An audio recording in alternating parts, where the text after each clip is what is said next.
สวัสดีค่ะ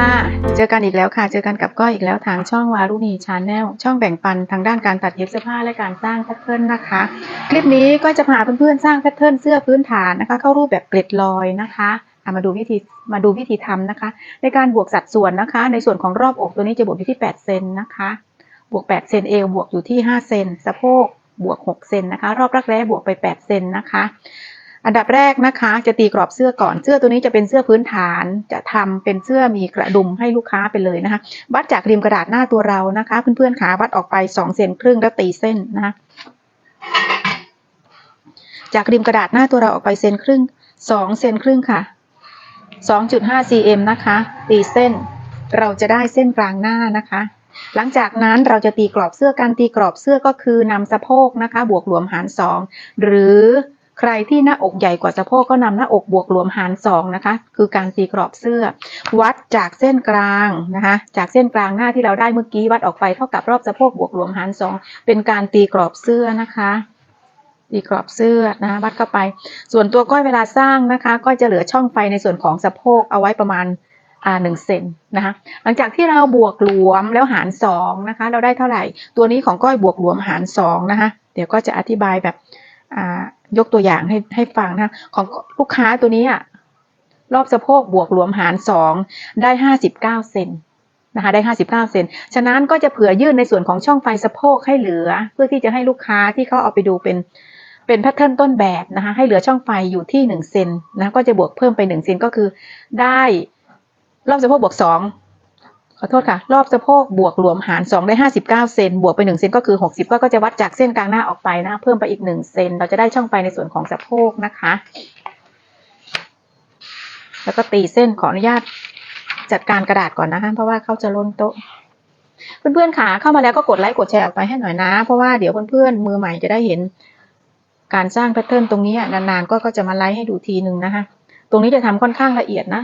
เสียงค่อนข้างชัดเจนเนาะเดี๋ยวก็ขออนุญาตตัดกระดาษออกไปก่อนนะคะ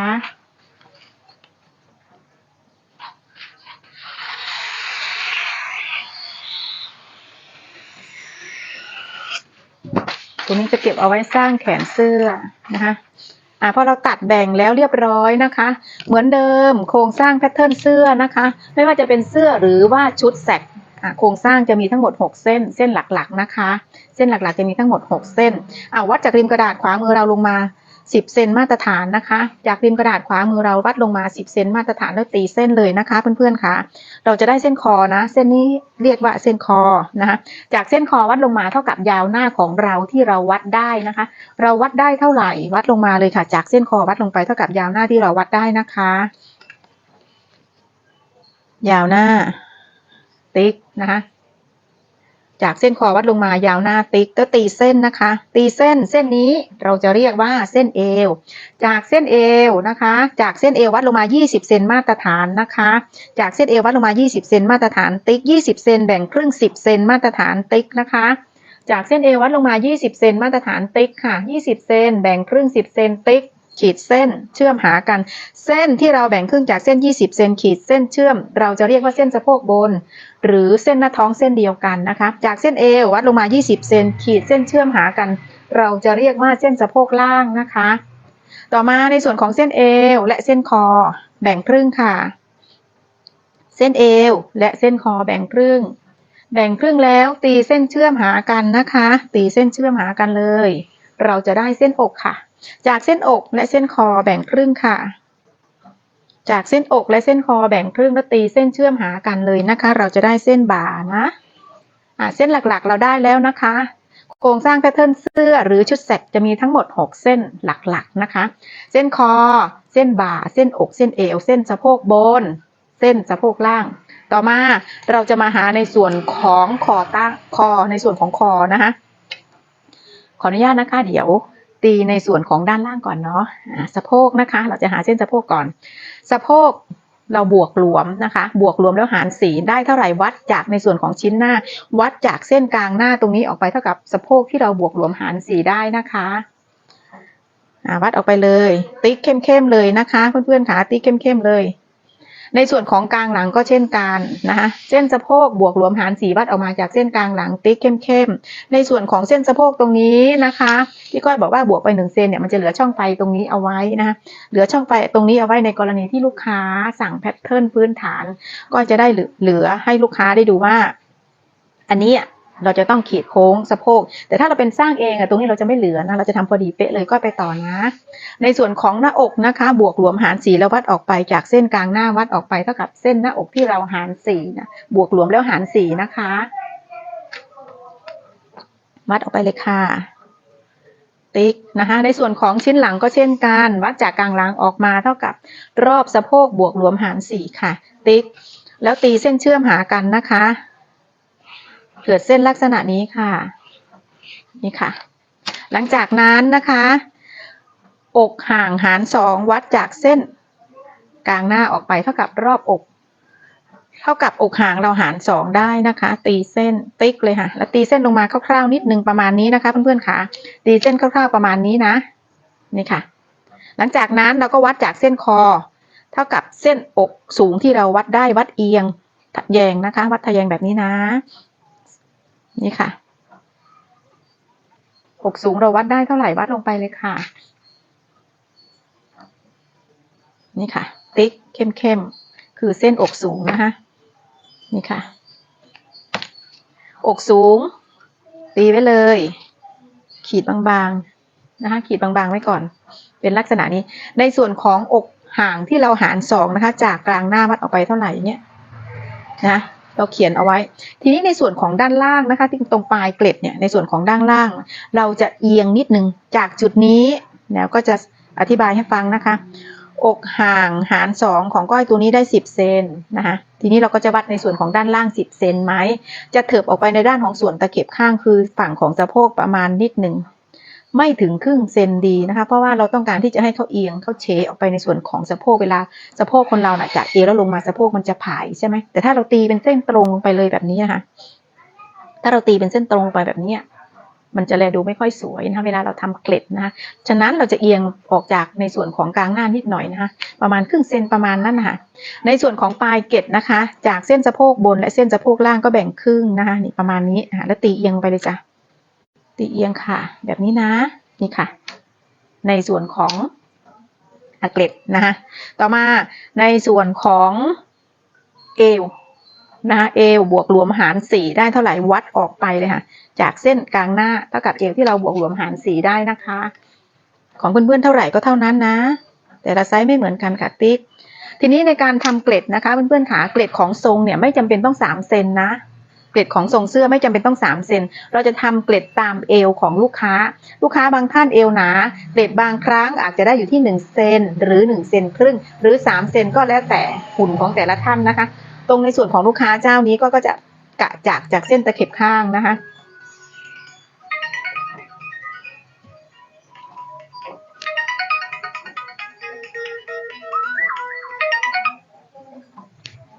มีเสียงเรียกเข้าในส่วนของตะเข็บข้างเราก็จะดูว่าบาลานซ์กันไหมก็จะวัดตรงนี้ลูกค้าเจ้านี้ค่อนข้างเอวหนานะคะก็จะเจาะกะช่องไฟระหว่างนี้นะดูว่าถ้า2 เซนก็จะประมาณนี้นี่ค่ะเราก็จะได้เหลือช่องที่เราโค้งเอวจากเส้นตะเข็บข้างนะคะก็จะอยู่ที่2 เซนนะคะนี่เลยนะคะในส่วนของการขีดเกล็ดของชิ้นหน้านะคะตรงกลางหน้าของเราจะผลักมาครึ่งเซนนะคะเพื่อนๆค่ะเราจะไม่แบ่งให้เท่ากันเหมือนชิ้นหลังนะคะตรงกลางหน้าผลักมาครึ่งเซนส่วนที่เหลือ1 เซนครึ่งรวมกับครึ่งเซนก็คือ2 เซนจะอยู่ด้านข้างค่อนข้างเยอะหน่อยนะคะแบบนี้นะแล้วตีเส้นเลยค่ะนี่ค่ะอันนี้จะเป็นเสื้อเกล็ดลอยนะนี่ค่ะ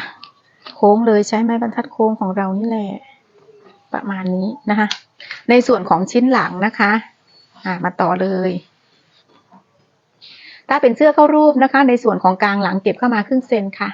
ประมาณนี้นะคะแล้วก็วัดออกมาเท่ากับรอบเอวที่เราบวกหลวมหาร4ได้เท่าไหร่เราวัดออกมาเลยนะคะจากจุดนี้นะติ๊กเลยค่ะแล้วก็บวกเกล็ดมาเหมือนกับชิ้นหน้าก็คือ2 เซนนะคะ2 เซนติ๊กทีนี้ในส่วนของช่องไฟของเกล็ดนะคะช่องไฟของเกล็ดตรงนี้เราก็จะวัดในส่วนของที่เราบวกเกล็ดเพิ่มออกมาแล้ววัดจากจุดนี้มาจุดนี้ที่เรา ขออนุญาตนะคะเดี๋ยวก้อยขออนุญาตวัดจากกลางหลังเนี่ยก็มาครึ่งเซนแล้วเราก็ตีเส้นหาเส้นสะโพกล่างเอียงแบบนี้ตัวนี้ก็ตีขึ้นไปหาเส้นคอนะคะเอียงแบบนี้นะหลักๆเอาไว้ก่อนแบบนี้นะทีนี้เราก็จะมาหาในส่วนของช่องไฟของเกล็ดชิ้นหลังจากเส้นที่เราบวกเกล็ดออกมาแล้วหาเส้นกลางหลังนะคะแล้วก็แบ่งครึ่งซะตรงนี้ก็จะแบ่งครึ่งนะคะวัดเลยได้เท่าไหร่เราก็แบ่งครึ่งนะคะนี่เลยนี่ค่ะแล้วเราก็ตีเส้นฉากในส่วนของด้านล่างนะคะตีเส้นฉากแบบนี้นะนี่ค่ะเอาแค่นี้พอในส่วนของปลายเกล็ดชิ้นหลังนะคะระหว่างเส้นสะโพกบนและเส้นสะโพกล่างเราก็แบ่งครึ่งนะคะเกล็ดของเราที่บวกออกมาเมื่อกี้ในส่วนของด้านข้างคือ2เซนเราจะแบ่งข้างละเท่ากันนะคะจะไม่เหมือนชิ้นหน้านะคะ2เซนก็ข้างละ1เซนนะคะแล้วตีเส้นหาเส้นปลายเกล็ดที่เรากำหนดเอาไว้ตีเส้นค่ะเสร็จเรียบร้อยแล้วเราจะมาหาในส่วนของด้านบนคือหาเส้นไหล่และเส้นคอนะคะในส่วนของคอจะใช้มาตรฐานนะคะคอ36มาตรฐาน7นะคะคอสูงของชิ้นหน้านะคะ7เซนมาตรฐานวัดขึ้นมาเลยค่ะ7เซนมาตรฐานวัดขึ้นมาเลยค่ะ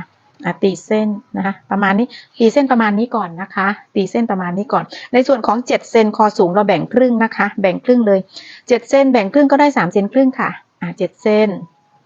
มองเห็นกันอยู่เนาะ7เซนแบ่งครึ่งได้3เซนครึ่งแล้วตีเส้นยาวๆเลยค่ะตีเส้นยาวๆออกไปประมาณนี้นะคะเส้นนี้เรียกว่าเส้นไหล่นะคะเราจะได้เส้นไหล่แล้วนะในส่วนของแนวนอนของคอหน้านะคะแนวนอนของคอหน้าคือ6เซนครึ่งนะคะมาตรฐานนะคะวัดออกจากกลางหน้าออกไป6เซนครึ่งแล้วตีเส้นค่ะเราจะได้กรอบคอแล้วนะหลังจากนั้นนะคะไหล่ที่เราวัดได้หาร2เลยค่ะแล้ววัดออกจากเส้นกลางหน้าเท่ากับไหล่ที่เราหาร2ได้นะคะไหล่ของเพื่อนๆเท่าไหร่ก็คือวัดออกไปเท่านั้นนะคะจากเส้นกลางหน้านะคะอย่าลืมนะเพราะว่าเสื้อเรามีกระดุมจากกลางหน้าวัดออกไปเท่ากับไหล่ที่เราหาร2ได้แล้วติ๊กค่ะพอเราติ๊กเสร็จนะคะขีดโยงจากเส้นคอสูงตรงนี้ลงไปเลยแบบนี้เลยนะนี่ค่ะหลังจากที่เราขีดโยงแบบนี้แล้วนะคะที่เราขีดโยงแบบนี้แล้วเราจะวัดจากจุดปลายไหล่มาหาเส้นคอนี่ว่ากี่เซนนะคะเราวัดได้ว่ากี่เซนจดตัวเลขเอาไว้เราจะนำไปใช้ด้านหลังนะคะต่อมาในส่วนของบ่าหน้าหาร2นะคะได้เท่าไหร่แล้ววัดออกจากเส้นกลางหน้าออกไปเท่ากับบ่าหน้าที่เราหาร2ได้นะคะติ๊กค่ะแล้วตีเส้นประมาณนี้ตีเส้นฉากประมาณนี้นะคะหลังจากนั้นนะคะเราจะมาหาในส่วนของด้านหลังนะคะขออนุญาตเลื่อนกระดาษนะคะมองเห็นไหมเอ่ยยาวหลังหายาวการหายาวหลังนะคะตรงนี้ก็จะพูดบ่อยๆวัดจากเส้นเอวของเราขึ้นมาเท่ากับยาวหลังที่เราวัดได้เท่าไหร่วัดขึ้นมาเลยค่ะตัวนี้ของลูกค้า38เซนแล้วติ๊กเข้มๆพอเราวัดขึ้นมาได้แล้วก็ติ๊กเข้มๆนะคะทีนี้เราจะมาเช็คดูว่าจากเส้นคอเนี่ยมาหายาวหลังของเรานี่กี่เซนของลูกค้าเจ้านี้ของก็อยู่ที่4เซนครึ่งนะคะ4เซนครึ่งก็ใช้เลยนะแล้วก็ตีเส้นแบบนี้นะตีเป็นเส้นคอนะคะถ้าในกรณีของลูกค้าท่านไหนหรือว่าของเพื่อนๆท่านไหนที่เราวัดยาวหลังนะคะมาแล้วติ๊กเอาไว้เสร็จนะคะแล้วเราวัดจากเส้นคอเนี่ยมาหาเส้นยาวหลังที่เราติ๊กถ้าเขาเกินไป5เซนนะคะเพื่อนๆคะให้เราปรับลงมาใช้5เซนนะคะให้เราปรับมาใช้เป็น5เซนแล้วขีดเส้นแต่ถ้าของเรายาวหลังวัดจากเส้นคอของเรายาวหลังของเราจริงนะไม่ถึง5เซนไม่จำเป็นต้องปรับไปใช้5เซนนะคะเราใช้ยาวหลังของเราเลยนะคะถ้าเกิดสมมุติว่ายาวหลังเรายาวไปเวลาเราสร้างแพทเทิร์นเสื้อมันจะกองในส่วนของด้านหลังนะคะว่าไปต่อนะทีนี้แนวนอนของคอหลังจะแตกต่างกับแนวนอนของคอหน้าเดี๋ยวก็อธิบายนิดนึงนะคะอันนี้มันเป็นเทคนิคของช่างนะแนวนอนของคอหน้า6เซนครึ่งถูกต้องไหมคะแล้วตีเส้นเราได้กรอบคอในส่วนของแนวนอนคอหลังเนี่ยมันจะไม่เหมือนกันกับชิ้นหน้านะคะแนวนอนคอหลังวัดออกมาเลยค่ะ7เซนนะ7เซนนี่คือมาตรฐานติ๊กเลยค่ะติ๊กค่ะแล้วตีเส้นฉากแบบนี้นะคะพอเราติ๊กเสร็จนะตีเส้นฉากนะคะทีนี้ในส่วนของคอสูงด้านหลังได้มาจากไหนก็คือ7เซนนี่คือหาร3นะคะแบ่งเป็น3ช่องก็วัดขึ้นมาเท่ากับคอสูงด้านหลังไม่งงนะจากจุดนี้มาจุดนี้เราหาร3เลยค่ะแบ่งเป็น3ช่องได้เท่าไหร่ก็2เซนกว่านิดๆนะคะตีติ๊กได้คอสูงหลังแล้วหลังจากนั้นนะคะในส่วนเราจะหาเส้นไหล่นะคะเราจะหาได้อย่างไรนะคะบ่าหลังหาร2วัดออกมาเลยค่ะหาร2ได้เท่าไหร่วัดจากกลางหลังออกมาเท่ากับบ่าหลังที่เราหาร2ได้นะคะนี่ค่ะหาร2แล้วตีเส้นแบบนี้นะคะแล้ววัดตีฉากขึ้นมาจากเส้นบ่าย้ำนะคะเป็นกฎนะจากเส้นบ่าวัดขึ้นมา7เซนเป็นกฎนะคะติ๊กนะคะติ๊กเข้มๆหลังจากนั้นเราจะได้เส้นไหล่มาจากไหนนะคะจากเส้นคอและเส้นคอสูงหลังที่เราวัดขึ้นไปตรงจุดนี้นะคะตรงนี้เราจะแบ่งครึ่งคือหาร2วัดว่าได้กี่เซนตัวนี้ของก้อยได้7เซนครึ่งนะตรงนี้นะ7เซนครึ่งนำ7เซนครึ่งมาหาร2ได้เท่าไหร่นะคะ ตัวนี้ของก้อย7 เซนครึ่งจะได้อยู่ที่ 3.75 นะคะได้ 3.75 จดตัวเลขเอาไว้จากจุดนี้นะคะเพื่อนๆตรงนี้สำคัญนะจากเส้นคอหาเส้นคอสูงหลังวัดว่าได้กี่เซนของแต่ละคนแต่ละท่านไม่เท่ากันนะคะเพื่อนๆขาไม่เท่ากันนะถ้าได้5 เซนก็หาร2ก็จะได้อยู่ที่ 2.5 นะคะถ้าได้6 เซนก็หาร2ได้อยู่ที่3ของก้อยตัวนี้ได้7 เซนครึ่งวัดมาได้7 เซนครึ่ง7 เซนครึ่งก็หาร2ได้ 3.75 นำ 3.75 มาบวกต่อจากจุดที่เราบวกจากเส้นบ่าหลังขึ้นมา7 เซนแล้วติ๊กเอาไว้เข้มๆบวกขึ้นมาเท่ากับเส้นตรงนี้ที่เราหาร2ได้นะของก้อยบวกมา 3.75 เพื่อนๆถ้าไม่เข้าใจดูบ่อยๆซ้ำๆแล้วติ๊กเราจะได้เส้นไหลหลังนะคะเพื่อนๆขานี่ค่ะเราจะได้เส้นไหลหลังตีนี่คือเส้นไหลหลังที่เราได้นะคะ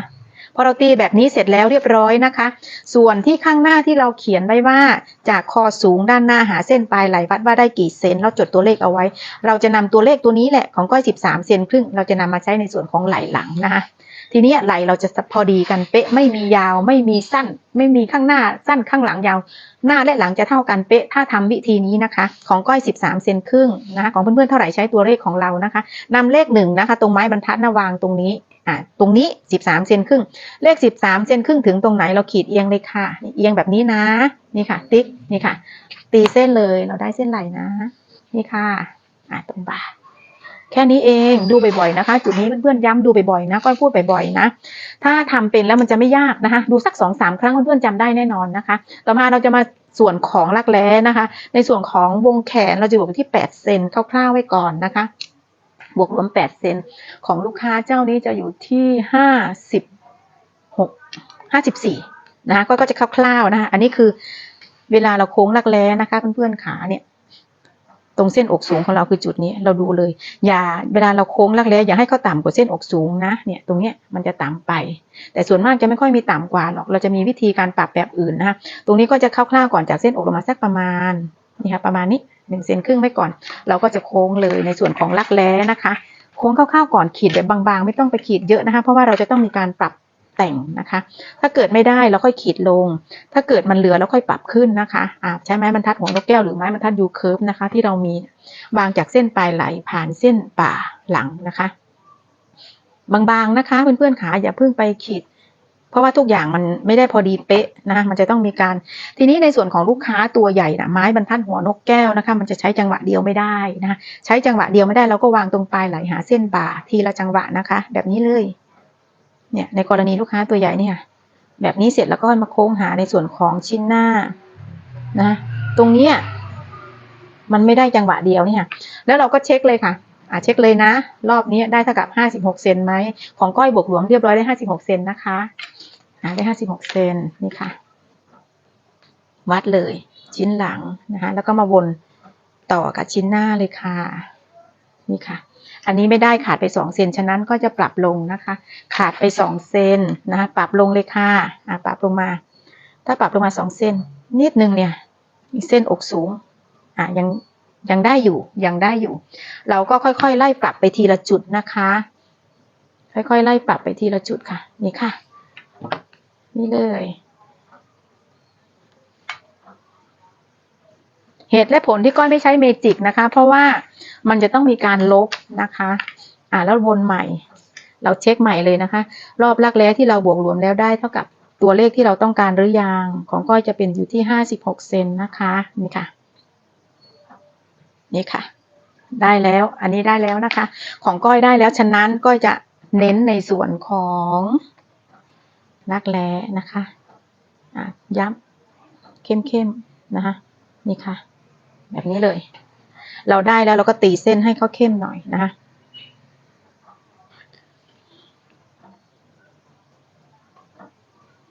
หัดวาดด้วยมือเราให้คล่องนะคะ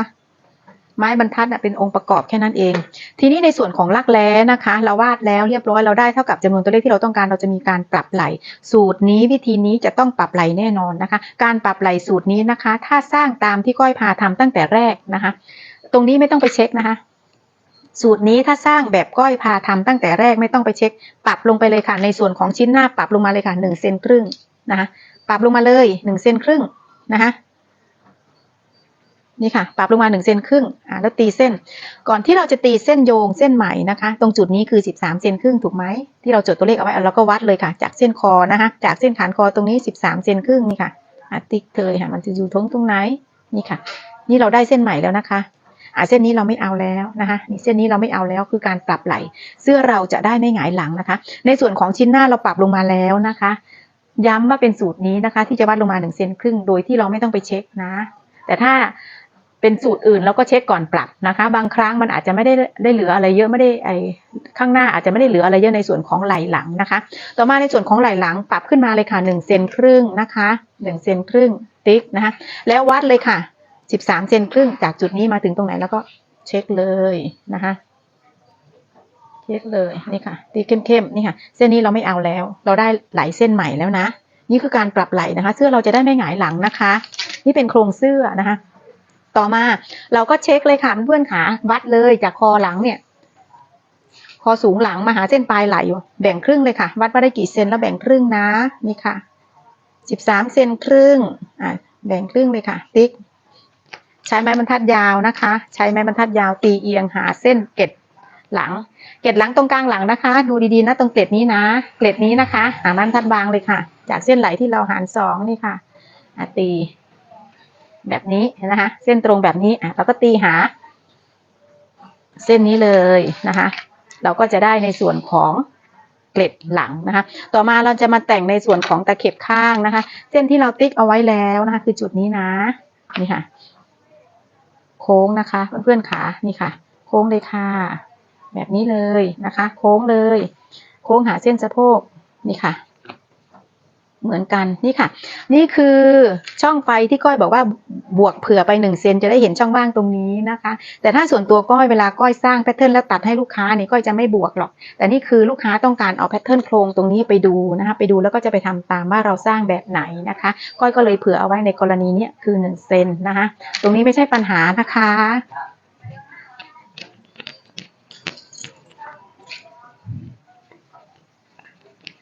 ต่อมานะคะเราสร้างในส่วนของโครงเสื้อเสร็จแล้วเรียบร้อยเราจะมาสร้างแขนตัวนี้เสร็จแล้วนะคะโครงเสื้อพื้นฐานนะคะวัดเลยค่ะเพื่อนๆค่ะเช็คตรงนี้เราสร้างตรงนี้ตรงวงแขนนะเนี่ยตรงนี้เท่าไหร่ของก้อยใน56 เซนเราจะนำ56 เซนนะคะไหล่ที่เราปรับแล้วไม่ใช้นะคะข้างล่างทำกากบาทเอาไว้นะคะแต่ละจุดนะจะนำรอบวงแขนที่เราสร้างบวกแล้วเรียบร้อยเนี่ยไปสร้างแขนของก้อย56 เซนของเพื่อนๆเท่าไหร่นำตัวเลขของเพื่อนๆไปสร้างนะคะเราจะมาสร้างแขนกันนะคะนำกระดาษมาทบเลยค่ะเพื่อนๆค่ะตัวนี้จะทำแขนยกจีบไปในตัวให้ลูกค้าไปเลยนะคะนี่ค่ะ56 เซนนี่ค่ะกรีดเลยค่ะทบกระดาษเข้าหาตัวเราแล้วกรีดเลยนะนี่ค่ะในส่วนของริมกระดาษนะคะเพื่อนๆขาจะเผื่อไว้รูดจีบเลยเนี่ยเดี๋ยวก็จะตีลงมาเลยนะประมาณ5 เซนนะคะตรงนี้เอาลงมาเลย5-6 เซนเอาเหลือๆเลย5-6 เซนหรือ7-8 เซนก็ได้เอาเหลือๆเลยแล้วตีเส้นฉากแบบนี้นะคะตีเส้นฉากแบบนี้ค่ะมองเห็นไหมเอ่ยหลังจากนั้นนะคะตัวนี้เป็นหลักนิ้วนะวัดลงมานะคะตัวนี้56 เซนรอบรักแร้56 เซนนี้ก็จะใช้สูตรแบบ8 เซน8 นิ้วครึ่งกับ8 นิ้วนะคะไม่จำเป็นต้องใช้แบบสูตรที่ว่าลูกค้าแขนใหญ่เกินอันนี้ไม่ได้ใหญ่อะไรมากนะคะยังใช้สูตรนี้ได้อยู่เนาะวัดลงมาเลยค่ะจากเส้นที่เราร่างเอาไว้วัดลงมา8 นิ้วครึ่งค่ะวัดลงมา8 นิ้วครึ่งแล้วตีเส้นนะคะตีเส้นแบบนี้หลังจากนั้นนะคะรอบวงแขนของเราเมื่อกี้56 เซนของเพื่อนๆเท่าไหร่ใช้วงแขนของเพื่อนๆแล้วหาร2นะคะ56หาร2ได้เท่าไหร่แล้ววัดออกไปนะคะก็ก้อยขออนุญาตนะเดี๋ยวแป๊บนึงนี่ค่ะแล้วก็แบ่งครึ่งหาร2แล้วได้เท่าไหร่เราวัดลงมาเลยค่ะเขียนเอาไว้นะคะวัดเอาไว้หลังจากนั้นนะคะเราจะตีเป็นส่วน3 เหลี่ยมของวงแขนวัดจากเส้นที่เราวัดลงมา8 นิ้วครึ่งตีเส้นนะคะจากจุดนี้วัดออกไป8 นิ้วนะคะ8 นิ้วค่ะแล้วตีเส้นโยงค่ะตัวเลขที่เราจดเอาไว้คือรอบรักแร้ของเราหาร2นะคะวัดลักติ๊กลงเลยนะคะลงวัดลงไปจากจุดนี้นะคะรอบรักแร้หาร2ได้เท่าไหร่ติ๊กเลยค่ะ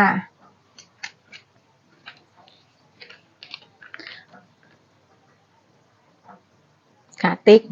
พอเราติ๊กเอาไว้นะคะลบอีก1 เซนนะคะลบอีก1 เซน กันรักแร้เหลือสำหรับมือใหม่นะสำหรับมือใหม่รอบรักแร้หาร2ลบ1เส้นเอาเส้นนี้นะคะ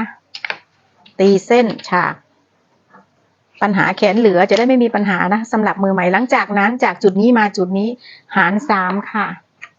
วัดมาได้เท่าไหร่เราหาร3เลยค่ะหาร3นะตัวนี้ก้อยกะคร่าวๆนะเพราะก้อยใช้สายตากะอย่าลืมนะคะตรงนี้จากจุดนี้หาร3ค่ะนี่ค่ะได้3ช่องนะคะหลังจากนั้นตีเส้นฉากค่ะอย่าให้เบี้ยวนะคะอย่าให้เบี้ยวค่ะจุดที่1นะคะเพื่อนๆค่ะจุดที่1คือกลางแขนจดตัวเลขเอาไว้จุดที่1จุดที่2ค่ะจุดที่3จุดที่4นะเพื่อนๆดูดีๆนะตรงนี้ไม่ยากนะคะสร้างแขนเสื้อง่ายๆจุดที่4นะคะตรงเส้นฉากตรงนี้วัดขึ้นมา3เซนค่ะหลักเซนนะคะเพื่อนๆค่ะ3เซนค่ะติ๊กจุดที่3วัดขึ้นมาครึ่งเซนค่ะ0.5 จุดที่2 2 เซนครึ่งนะคะติ๊กนะคะติ๊กเข้มๆเลยค่ะแล้วเราจะมาทำการโค้งหัวแขนนะจากจุดที่1ผ่านจุดที่2มาหยุดอยู่ที่จุดที่3แบบนี้นะไม้บรรทัดหัวนกแก้วตรงจุดนี้นะคะนี่เลยวางเลยค่ะวางให้ได้ระดับถ้าไม่ได้ระดับเราก็เลื่อนขึ้นเลื่อนลงนะคะแบบนี้เลยให้จุดอยู่ที่3แบบนี้นะหมุนไม้บรรทัดเลยค่ะไม่ต้องยกหรอกหัวนกแก้วเราหมุนเลยนะคะหมุนไม้บรรทัดหัวนกแก้วเลยค่ะนี่ค่ะแบบนี้เลยจากจุดที่3ได้จุดที่4ให้บาลานซ์กันค่ะค่อยๆเลื่อนหานะแบบนี้เลยค่ะเสร็จแล้วนะคะหลังจากนั้นเราจะกลิ้งในส่วนของกลิ้งในส่วนของชิ้นนี้ออกไปนะคะตรงนี้เป็นชิ้นหลังนะคะตรงนี้เป็นชิ้นหลังเรากลิ้งออกไปก่อนนะคะเรากลิ้งออกไปก่อนนี่ค่ะจุดที่3กิ้งตัดขึ้นนะจุดที่2กิ้งตัดขึ้นแบบนี้นะคะต่อมาเราจะมาทำในส่วนของแขนยกจีบนะคะแขนยกจีบตรงนี้ขึ้นไปในตัวเลยนะจากจุดที่1เรายกขึ้นมาเลยค่ะ4 เซน4 ถึง 5 เซนถ้าเราอยากได้จีบเยอะหรือรูดเยอะเราก็ยกขึ้นมาเยอะตรงนี้ก็จะยกให้ลูกค้าอยู่ที่5 เซนนะคะติ๊กหลังจากนั้นเราจะโค้งใหม่นะคะจากจุดที่3หาเส้นที่เราวัดขึ้นมา5 เซนตรงนี้โค้งเลยนะคะนี่ค่ะแบบนี้นะคะหาจุดที่3นะคะเพื่อนค่ะเรายกขึ้นมา5 เซนแล้วถูกต้องไหมนี่ค่ะนี่ค่ะนี่เอาแบบนี้ก่อนนะคะเอาแบบนี้ก่อนแล้วขีดเลยค่ะเราจะได้ในส่วนของแขนยกจีบแขนด้านในก็จะเป็นแขนปกติแขนธรรมดาทั่วไปนะคะอันนี้เสร็จแล้วนะต่อมาเราจะมาร่างในส่วนของชิ้นหน้าออกมานะคะวัดความยาวของแขนเราได้ความยาวแขนเท่าไหร่ที่เราวัดมาต้องการเท่าไหร่วัดจากเส้นหัวแขนเลยค่ะเส้นหัวแขนเส้นนี้นะเส้นที่เรายกขึ้นมาหัวแขนจีบไม่เอานะคะเราจะเอาแขนที่เป็นปกติตั้งแต่เราร่างขึ้นมาตัวนี้แขนยาวลูกค้าอยู่ที่21 นิ้วนะคะเพื่อนๆขานี่เลยวัดลงมาจากจุดนี้นะ21 นิ้วติ๊กตีเส้นฉากเลยค่ะตีเส้นฉากนะคะแบบนี้นะในส่วนของปลายแขนหลังจากนั้นเราจะหาในส่วนของเส้นข้อศอกไปเลยนะคะเราวัดเส้นข้อศอกไหล่ศอกได้เท่าไหร่เราก็กำหนดไว้เลยตั้งแต่แรกเพราะว่าแขนนี้เราจะสร้างครั้งเดียวใช้ได้ตลอดนะคะติ๊กเลยค่ะนี่เลยนี่คือเส้นข้อศอกนะใช้ไม้บรรทัดนะคะตรงมุมเนี่ยวางมุมฉากของเส้นสันทบของกระดาษแบบนี้นะนี่ค่ะแล้วตีออกไปนี่ค่ะนี่คือเส้นข้อศอกปลายแขนนะคะเราวัดมาได้เท่าไหร่หาร2ค่ะหาร2วัดจากสันทบกระดาษเท่ากับปลายแขนที่เราหาร2ได้นะคะเราหาร2ได้เท่าไหร่วัดออกไปเลยค่ะนี่เลยแล้วตีเส้นนะคะตีเส้นจากจุดที่4ที่เราวัดขึ้นมา3 เซนนี่ค่ะจากจุดนี้นะตีเส้นตรงนะคะตีเส้นตรงแบบนี้เลยนี่ค่ะหลังจากนั้นในส่วนของแขนถ้าเราจะใช้แขนแบบนี้มันจะทู่ๆมันจะไม่สวยเราจะเก็บในส่วนของข้อศอกนะคะตรงเส้นข้อศอกตรงใต้ตรงแขนตรงนี้ครึ่งเซนวัดเข้ามา 0.5 ติ๊กนะคะใช้ไม้บรรทัดโค้งนะคะขีดร่างแบบนี้นะคะขีดร่างแบบนี้เลยนี่ค่ะนี่เลยเส้นข้างนอกนะคะยังใช้อยู่ในกรณีที่เราชอบใส่แขนเสื้อแบบสบายเส้นข้างในนี่ก็จะเข้ารูปนิดนึงไม่ใหญ่เกินไปนะคะใช้เส้นนี้ฉะนั้นเราจะกิ้งออกไปทั้ง2 เส้นเลยนะคะกิ้งออกไปเลยนะคะกิ้งทุกส่วนเลยนะคะในส่วนของเส้นข้อศอกนะนี่ค่ะนี่ค่ะกิ้งออกไปปลายแขนกลิ้งค่ะนี่ค่ะเส้นตรงที่เส้นใหญ่ๆแล้วก็กิ้งออกไปเส้นที่เราขีดคอดเราก็กิ้งออกไปนะคะ ในส่วนของเส้นที่เราตัดตรงนี้นะคะดูนะคะ เดี๋ยวเพื่อนๆดูนะ ที่เราร่างขึ้นมาตรงยกจีบตรงเนี้ยนะคะนี่เลยกิ้งออกไปด้วยนะคะแล้วกางแขนเสื้อออกมานะคะพอเรากางออกมาเสร็จเส้นที่เรากลิ้งออกมามันก็จะแล้วก็ขีดเลยค่ะอันนี้เส้นข้อศอกตัวนี้เป็นเส้นปลายแขนนะอันนี้ที่เราสันทบกระดาษเมื่อกี้ที่เราพับนะคะแล้วก็ขออนุญาตกางนะคะคือเส้นกางแขนนะนี่ค่ะตีเส้นเลยค่ะตรงนี้จะเป็นเส้นกางแขนค่ะนี่เลยแขนเสื้อนะคะนี่ค่ะแขนเสื้อแขนเสื้อนะคะตรงเส้นในค่ะต่อมานะคะเพื่อนๆค่ะแขนด้านหน้าจะต้องเว้ากว่าแขนด้านหลังนะคะฉะนั้นเส้นที่เรากิ้งออกมาตรงจุดนี้คือชิ้นหลังถูกไหมนี่ค่ะที่เรากิ้งออกมาเส้นนี้จุดที่3นะคะเรากิ้งออกมาคือจุดที่3ถูกต้องไหมตรงนี้นี่ค่ะจุดที่2นี่ค่ะคือเส้นนี้ที่เรากิ้งออกมาก็จะเป็นปุไข่ปลาอยู่นะคะเนี่ยวัดจากเส้นเดิมเดี๋ยวก็จะร่างออกมาคร่าวๆนะคะบางๆให้เพื่อนๆดูนะคะนี่ค่ะตรงจุดนี้เลยนี่ค่ะตรงจุดนี้นะตรงจุดนี้เลยในส่วนของตรงจุดที่2วัดลงมาครึ่งเซนนะคะจุดนี้นะวัดลงมาครึ่งเซนค่ะจุดที่3นะคะวัดลงมาครึ่งเซนนะคะเราจะให้แขนชิ้นหน้าเว้ากว่าแขนชิ้นหลังนะคะวางเลยค่ะจากจุดนี้นะนี่ค่ะวางแต่งเส้นนะคะให้เข้าเว้ากว่าชิ้นหลังนิดหน่อยนะคะแขนเราจะได้สวยๆนะนี่ค่ะพอมาถึงจุดนี้เสร็จแล้วเรียบร้อยนะคะเราหมุนไม้บรรทัดหัวนกแก้วแบบนี้นะนี่ค่ะให้มาวางตรงจักรแล้ตรงรักแร้ของเรานะคะนี่เลยแล้วก็ย้ำเลยนะคะขีดเส้นให้เข้าเข้มหน่อยนะคะเห็นไหมนี่ค่ะแขนชิ้นหน้าก็จะเว้ากว่าแขนชิ้นหลังนะคะเราก็จะได้แขนหน้าและแขนหลังแล้วในกรณีเส้นของที่เรายกจีบสำหรับ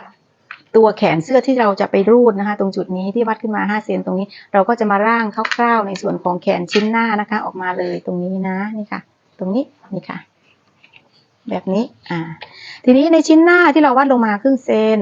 ในกรณีแขนจุดจีบรูดนะคะตรงเนี้ยแล้วก็ปรับลงมาเหมือนกันตรงนี้ร่างของเดิมปรับลงมาครึ่งเซนนะตรงนี้ก็ครึ่งเซนเหมือนกันนี่ค่ะแล้วก็ร่างขึ้นมาเลยขีดนะคะใช้ไม้บรรทัดโค้งหัวนกแก้วเรานี่แหละก็ค่อยปรับนะคะที่ละจุดเนี่ยนะคะนี่เลยนี่ค่ะเรียบร้อยนะคะเราก็ได้แขนเสื้อจีบรูดนะคะตรงจุดนี้ต่อมานะคะการคำนวณจีบของแขนนะคะถ้าเพื่อนๆจะนำแขนนะไปตัดเป็นแขนรูดนำแพทเทิร์นแผ่นนี้ไปตัดได้เลยนะคะไปตัดได้เลยนี่เป็นแขนรูดทีนี้เราจะมาคำนวณจีบเราจะคำนวณแบบไหนนะคะเราจะคำนวณแบบไหนสันทบเลยนะคะเพื่อนค่ะเอาทีละครึ่งนะแบบนี้เลยค่ะทบเข้ามาเลยนี่ค่ะ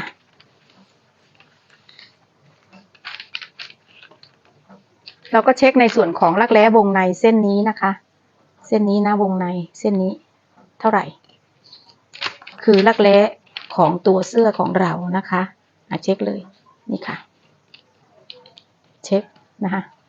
อันนี้ให้ดูตามตัวเลขความเป็นจริงนะคะไม่ต้องไปสงสัยว่าทำไมเป็นอย่างนี้และอย่างนี้นะคะแขนตัวในของเรานะคะตัวนี้ของก้อยนะคะให้นำตัวเลขของเราเป็นหลักของก้อย27 เซนนะคะ